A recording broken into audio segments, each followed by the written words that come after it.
Bienvenue dans Les Géants du rugby. Je suis Manon Fossat. Dans le premier épisode consacré à la Coupe du Monde 1987, Serge Blanco nous a emmenés avec lui dans les coulisses d'une épreuve qui a constitué le point d'orgue de sa carrière. Dans cette seconde partie du podcast, il va être question d'actions d'anthologie et d'épopées humaines inoubliables. Le samedi 13 juin, sous un soleil d'hiver austral, les Bleus sont attendus au Concorde Oval Stadium de Sydney. Les poteaux, les plus hauts du monde, s'élancent vers le ciel sur près de 40 mètres. Pour cette demi-finale, le 15 de France s'avance en outsider face à l'Australie, l'un des deux pays organisateurs. Jamais depuis 1961, les Bleus ne se sont imposés face aux Wallabies à Sydney. Ils vont jouer dans leur jardin, devant leur public, alors que nous sommes assez loin de chez nous. Il nous faudra, je crois, beaucoup de mental, parce que dans le rugby, à ce niveau-là, on peut considérer qu'il y a à peu près 40% de physique et 60% de mental. Et pour battre les Australiens actuellement, je pense qu'il faudra 70% de mental pour 30% de physique. La demi-finale que nous avons effectuée donc, à Sydney, donc en 1987, pour cette première Coupe du Monde, et bizarrement dans un petit stade. Je crois que c'est le Concorde Oval. Je crois que c'est un stade de 20 000 places, 25 000 places, quoi. Alors, c'était une tribune centrale, et puis en face, vous aviez des talus qui remontent d'herbe, et les gens étaient debout, là, donc voilà. Il y avait une tribune, et après, tout le reste se passait sur l'herbe, mais c'était le rugby d'autrefois, entre guillemets.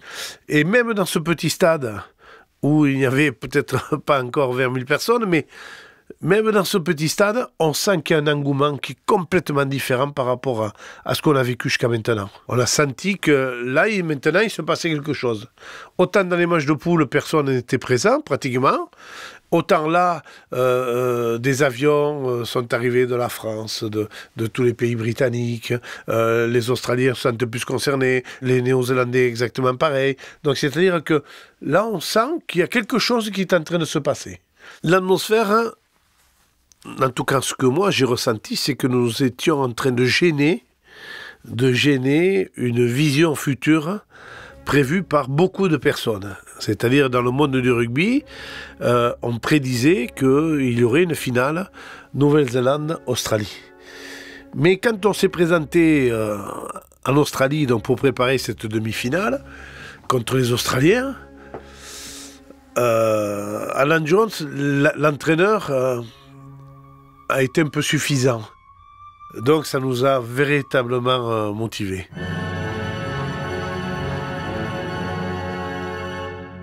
Moi, j'ai choisi cette musique-là au départ parce que je pense que Nabucco, chant d'esclave donc de Verdi, ça correspondait bien avec ce que nous avions vécu.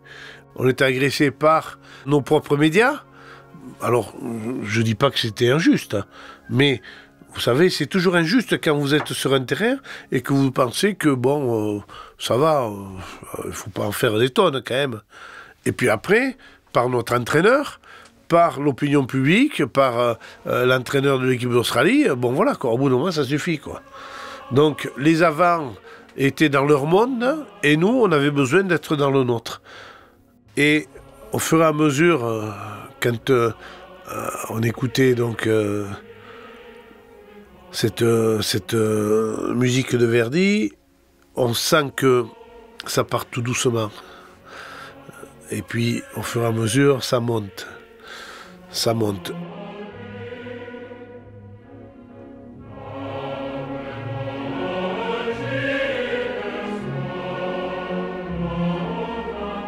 Au fur et à mesure que cette musique avançait, ça dure plus de 16 minutes, je crois, un truc comme ça. Donc, comprenez, au bout de 16 minutes, vous pouvez être ou concerné par le sujet, ou vous pouvez vous en désintéresser et donc passer à autre chose. Mais là, la force, c'est que tout le monde est allé jusqu'au bout, et tout le monde a fait une fixette par rapport à son adversaire direct. Dans les vestiaires, le demi de mêlée Pierre Berbizier galvanise un peu plus ses camarades avec cette petite phrase à propos des Australiens.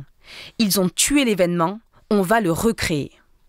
Pourtant, le début de la rencontre est laborieux. On prend une première pénalité, une deuxième pénalité, une troisième, on marque un essai qui est refusé, qui est parfaitement valable, mais à aucun moment en aucun moment, sur ce début de match, nous n'avons eu peur de quoi que ce soit. Même quand nous avons été à 9-0, je pense qu'il y a eu 9-0, il n'y a pas eu un sentiment d'infériorité ou un simple... Il n'y a pas eu de panique, il n'y a rien eu. Au contraire, on est dans nos certitudes, et quand vous êtes dans vos certitudes, peu importe si vous avez pris 9 points ou pas.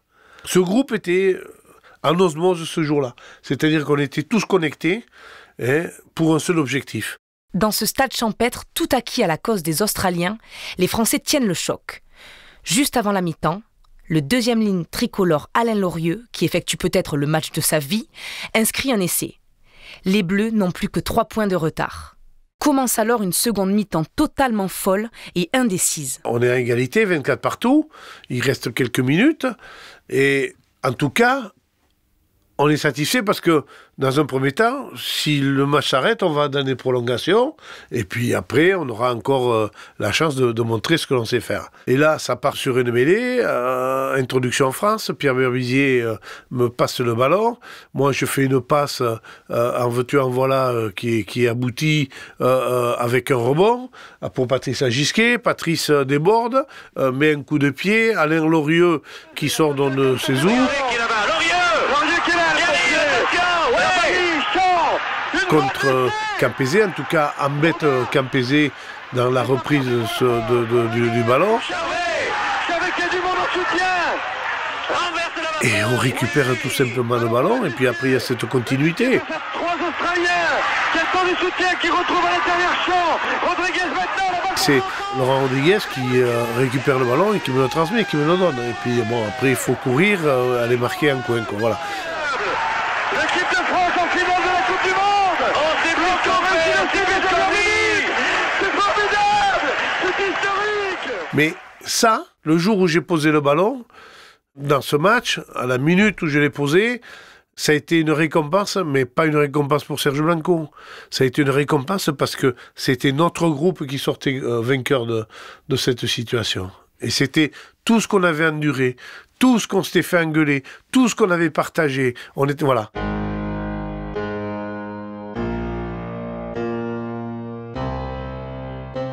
Je ressens beaucoup de force, beaucoup d'énergie qui se libère.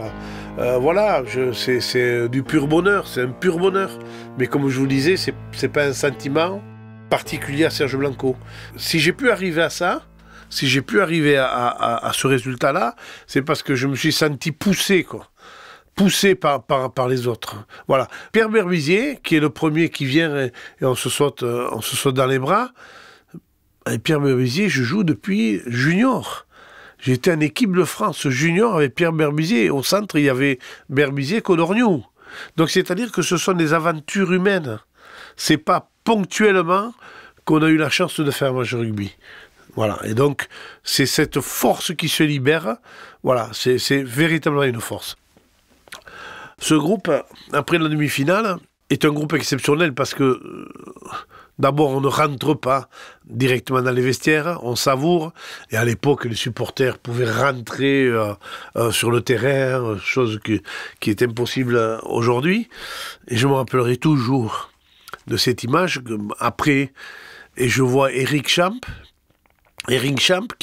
qui cherche, il ne sait pas où aller. Il ne sait pas s'il va vers un joueur, comme il y a tellement de monde, à un moment donné, il y a un supporter qui arrive et il embrasse le supporter. Ça veut tout dire, quoi. Ça résume bien cet état d'esprit.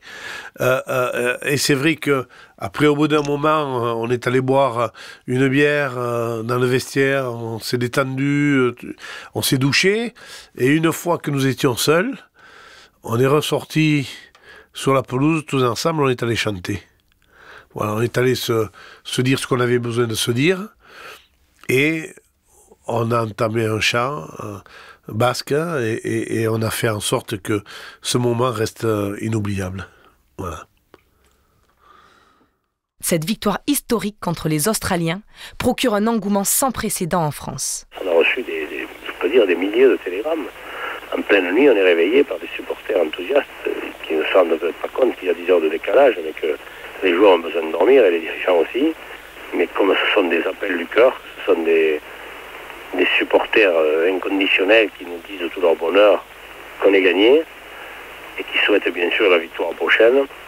Alors on se dit que c'est vrai qu'il doit se passer quelque chose de différent dans notre sport. Surfant sur cet engouement, le président de la République de l'époque, François Mitterrand, et son Premier ministre, Jacques Chirac, en pleine cohabitation, ne tardent pas à réagir. Quelques semaines avant le départ des Bleus pour le Pacifique, Jacques Chirac les avait reçus à Matignon. Je leur avais indiqué que s'ils arrivaient en quart de finale, je leur offrirais 3 jours de repos à Bora Bora et que s'ils arrivaient en finale, ce serait 1 semaine. Je ne sais pas si cette perspective a joué dans le moral de notre équipe, mais enfin, je constate qu'il a été superbe ce moral. Et si je le dis, c'est parce que ça, c'est aussi la France qui gagne et que nous devons en être fiers.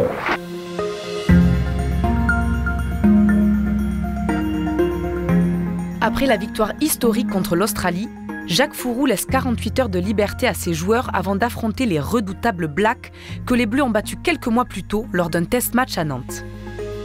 Il y a un relâchement parce que physiquement, on a eu besoin de récupérer et on s'est planté parce que, moi, à mon sens, je crois que pour la préparation de cette finale, la récupération n'était pas, pour moi, n'était pas de mise. Je pense qu'il aurait fallu qu'on continue à bosser comme on avait bossé la semaine qui avait précédé notre demi-finale. Voilà. Et donc on était dans un hôtel qui s'appelait à l'époque, je ne sais pas s'il existe toujours, Mon Désir. Et c'était en bord de plage, alors on allait marcher dans l'eau, on allait faire ci, on allait faire cela, on récupérait. Mais je pense qu'on s'est trop détendu, quoi. 1 heure avant le coup d'envoi, Jacques Fouroux réunit ses joueurs pour la causerie d'avant-match. Ils sont tous là, sur la pelouse, dans l'embut, sous les poteaux. Le sélectionneur veut créer un électrochoc en délivrant des messages très intimes. Cette causerie, 1 heure avant le début du match, a été un moment spécial, magique et spécial. Et je pense que nous avons tous endossé les douleurs que certains d'entre nous pouvaient avoir et les fardeaux que certains portaient.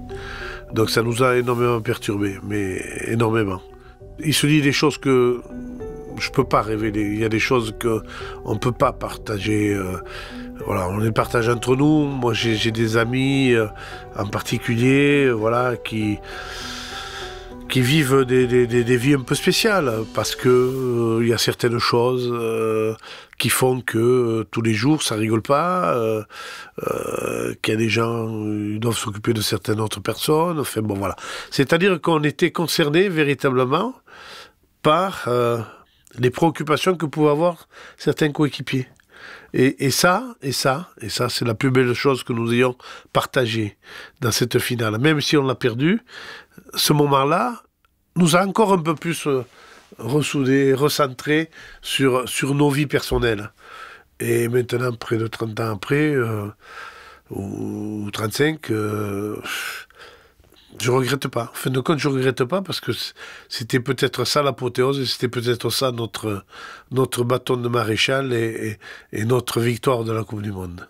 Le 15 de France achève ce premier mondial de l'histoire la tête haute.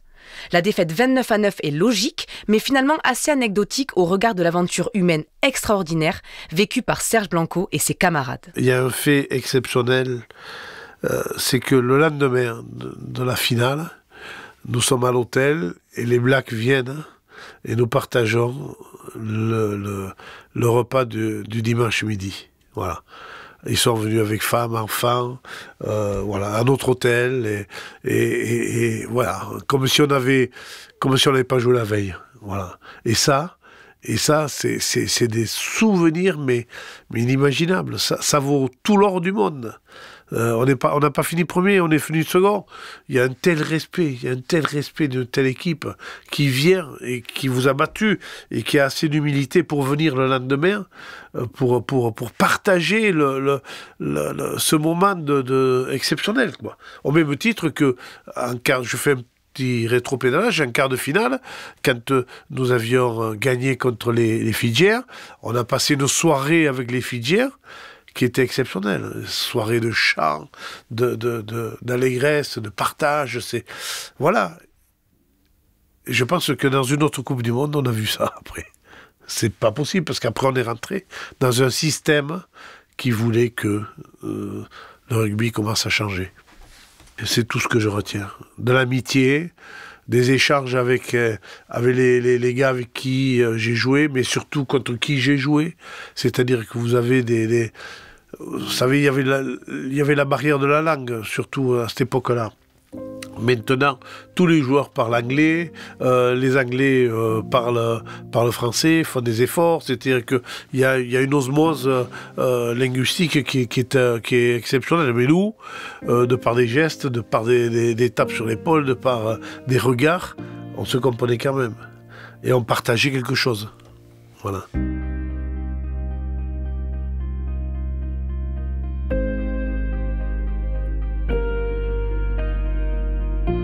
J'ai beaucoup d'émotions par rapport à cette vision que vous m'avez fait revivre. Voilà, j'ai beaucoup d'émotions, pardon. Je suis touché au plus profond de moi même.